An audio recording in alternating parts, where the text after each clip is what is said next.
In this video, we're going to have a look at the first index law. So to start off explaining how the first index law works, we're going to have a look at g squared times g to the power of 4. And we want to write that expression in factor form, then simplify. So there's two parts of my expression. I've got g to the power of 2, and I've got g to the power of 4. And I want to write each of those in factor form. So looking at the first part, g to the power 2, that factor form is going to be g times g.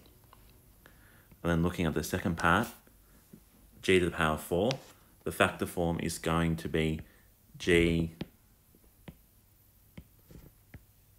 times g times g times g. And in between my two parts of my expression, I can carry forward the multiplication sign. So g to the power 2 times g to the power 4 is equal to g times g times g times g times g times g. Now I can simplify that by saying equals g to the power of 6, because I've got 6 g's in my factor form expression. So g to the power of 2 times g to the power of 4 is equal to g to the power of 6. A shortcut of working that out is by looking at our two indices, 2 and 4, and plussing them together. So g to the power of 2 times g to the power of 4 is equal to g to the power of 2 plus 4, or g to the power of 6. And that is the basis of our first index law.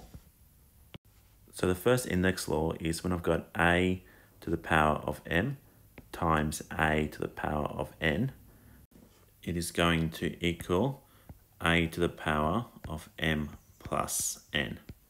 Now, it's important to note, to be able to use the first index law, we need to make sure we have the same bases. If you don't have the same base, you cannot use the index law number 1 to simplify. So let's have a look at a couple of examples. So in each of my examples, I want to simplify the expression provided. So in the first one, it is a to the power of 3 times a to the power of 5. Because I have the same base, I got an a and an a, I can then proceed to simplify by using the first index law and adding my indices. So that is going to equal a to the power of 3 plus 5, which is equal to a to the power of 8.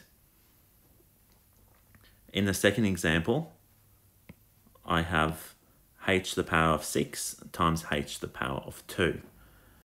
Now again, with this example, because I have the same base, with the base being h, I can use the first index law. So h to the power of 6 times h to the power of 2 can be simplified by saying h to the power of 6 plus 2, which equals h to the power of 8. In the third example, I have p to the power of 2 times by q to the power of 4. In this example, I have two separate bases. I have a p and I have a q.